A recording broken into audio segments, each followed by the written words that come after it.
Assalamualaikum warahmatullahi wabarakatuh. Selamat pagi anak-anak. Selamat datang di SMK Negeri 4 Bojonegoro, khususnya pada kompetensi keahlian rekayasa perangkat lunak. Baik anak-anak, di sini saya Adam Faris Nuwarta, biasa dipanggil Pak Adam, ingin menyampaikan materi yang pertama dalam mapel produktif, yaitu komputer dan jaringan dasar dengan subtema materi kompetensi dasar K3 LH. Nah, di kelas 1 ini atau kelas 10, Pak Adam mengampu dua mapel produktif. Yang pertama yaitu komputer dan jaringan dasar, yang kedua adalah dasar desain grafis. Baik anak-anak, tidak usah berlama-lama, kita akan awali pelajaran pada pagi ini. Kita akan bahas materi apa itu K3LH.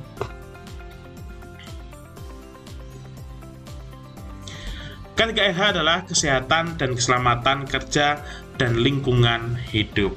Baik, kita akan bahas step by step-nya. Kita awali dengan kesehatan kerja. Nah, kesehatan kerja adalah suatu kondisi kesehatan yang bertujuan agar masyarakat pekerja memperoleh derajat kesehatan setinggi-tingginya, baik jasmaninya, rohaninya, maupun sosial, dengan usaha pencegahan dan pengobatan terhadap penyakit atau gangguan kesehatan yang disebabkan oleh pekerjaan dan lingkungan kerja maupun penyakit umum. Nah, lebih mendasar lagi, di sini adalah pengertian sehat senantiasa digambarkan sebagai suatu kondisi sebuah fisik, mental, dan sosial seseorang yang tidak saja bebas dari penyakit atau gangguan kesehatan, melainkan juga menunjukkan kemampuan untuk berinteraksi dengan lingkungan atau pekerjaannya. Jadi anak-anak, dalam materi K3LH ini kita ditunjukkan bahwasanya kita harus patuh apa yang disebut dengan SOP, standar operasional prosedur, pada lingkungan pekerjaan kita.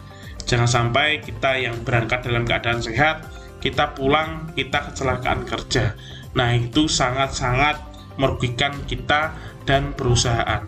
Maka dari itu, kita sebagai pekerja, kita harus benar-benar patuh dengan SOP yang ada di perusahaan kita masing-masing.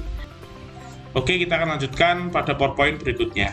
Keselamatan kerja. Nah, di sini jelaskan bahwasanya keselamatan kerja dapat diartikan sebagai keadaan terhindar dari bahaya selama melakukan pekerjaan. Dengan kata lain, keselamatan kerja merupakan salah satu faktor yang harus dilakukan selama bekerja. Unsur-unsur penunjang keselamatan kerja adalah sebagai berikut. Yang pertama adalah adanya unsur-unsur keamanan dan kesehatan kerja yang telah dijelaskan di atas. Yang kedua adalah adanya kesadaran dalam menjaga keamanan dan kesehatan kerja. Teliti dalam bekerja. Yang terakhir adalah melaksanakan prosedur kerja dengan memperhatikan keamanan dan kesehatan kerja. Keselamatan kerja atau occupational safety dalam istilah sehari-hari sering disebut dengan safety saja. Secara filosofi diartikan sebagai suatu pemikiran dan upaya untuk menjamin keutuhan dan kesempurnaan baik jasmaniah maupun rohaniah tenaga kerja pada khususnya dan manusia pada umumnya, serta hasil budaya dan karyanya.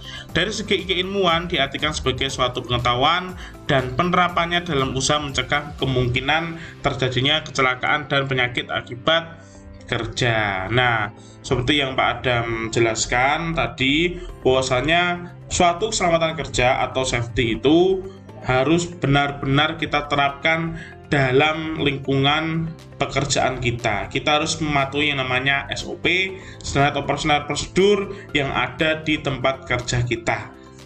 Selanjutnya adalah penyebab-penyebab keselamatan kerja. Nah, di sini dijelaskan pada sub keadaan tempat lingkungan kerja yang meliputi penyusunan dan penyimpanan barang-barang yang berbahaya yang kurang diperhitungkan keamanannya, ruang kerja yang terlalu padat dan sesak, dan yang terakhir adalah pembuangan kotoran dan limbah yang tidak pada tempatnya. Yang kedua adalah pemakaian peralatan kerja yang meliputi pengaman peralatan kerja yang sudah usang atau rusak, dan yang terakhir adalah penggunaan mesin atau alat elektronik tanpa pengaman yang baik, pengaturan penerangannya.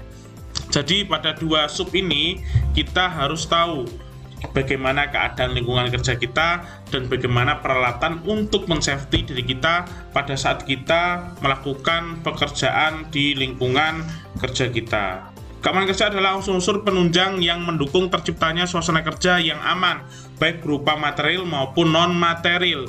Nah, di sini ada unsur-unsur penunjang keamanan yang bersifat material, diantaranya adalah baju kerja, helm, kacamata, sarung tangan, dan sepatu. Jadi, anak-anak, penjelasan di sini adalah suatu unsur-unsur penunjang keamanan yang bersifat material itu adalah peralatan saat kita berada di lingkungan kerja kita. Nah, yang pertama bisa baju kerja, helm, kacamata, sarung tangan, atau sepatu. Kalau kita terapkan di sekolah, kita harus benar-benar mengikuti SOP ketika kita praktek di dalam lab. Nah, apa yang harus diperhatikan Pak Adam? Yang pertama adalah ketika kalian masuk pada lingkup dalam lab, kalian harus memakai baju praktek ketika baju praktek kalian sudah ada, dan kalian mematuhi apa yang harus kalian patuhi, yaitu ketika kalian datang silahkan kalian memasuki atau memakai komputer yang sudah tersedia. Nah, di sini juga kalian harus berhati-hati karena di sini ada komputer yang banyak dan tentunya di situ juga ada aliran listrik yang banyak. Jadi kalian lihat dulu lingkup atau lingkungan lab kalian. Oh, ternyata labnya ini. Oh, ternyata kebutuhannya ini. Nah, itu contohnya. Jadi kita bisa melaksanakan praktek dengan nyaman. Oke. Selanjutnya adalah keamanan kerja. Nah, unsur-unsur penunjang keamanan yang bersifat non-material adalah sebagai berikut: buku petunjuk penggunaan alat, rambu-rambu dan isyarat bahaya, himbauan-himbauan, dan terakhir adalah petugas keamanan. Nah, sama saja. Suatu penunjang keamanan yang bersifat non-material itu tentu adalah buku petunjuk penggunaan alat, dimana ketika contoh saja kita menggunakan komputer untuk praktek, kita harus tahu bagaimana cara menyalakan, bagaimana cara menggunakan dengan baik, dan bagaimana cara untuk mematikan komputer tersebut, tentu dengan buku petunjuk atau manual book. Rambu-rambu dan isyarat suatu bahaya. Nah, biasanya ketika kita berada di suatu perusahaan yang besar, kantor-kantor yang gedung yang tinggi, gedung penyakar langit ya. Jadi ada suatu isyarat bahaya dan di situ kalian harus pahami dengan sirene ini ada bahaya apa, dengan panggilan seperti ini itu ada isyarat seperti apa. Makanya ketika kalian berada di lingkup kerja yang baru, lingkungan kerja yang baru, dan Pak Adam mendoakan kalian nanti setelah keluar dari sekolah ini, ketika kalian kerja, kalian bisa berada di kantor-kantor besar ya. Tentu di situ kalian harus memahami apa yang harus kalian lihat dalam situasi keselamatan kerja atau K3RH-nya dulu. Oh, ternyata lingkungan saya seperti ini. Oh, ternyata ruangan saya ada di lantai 18. Nah, ketika nanti ada mara bahaya, bagaimana kita bisa turun langsung cepat di lantai dasar atau lantai yang pertama. Tentu di situ sudah ada rambu-rambu dan isyarat bahaya. Ketiga adalah himbauan-himbauan, dan terakhir adalah petugas keamanan. Oke, jadi ketika secara umum dengan demikian dapat dikatakan bahwa ketiga adalah upaya perlindungan bagi tenaga kerja agar selalu dalam keadaan sehat dan selamat selama bekerja di tempat kerja.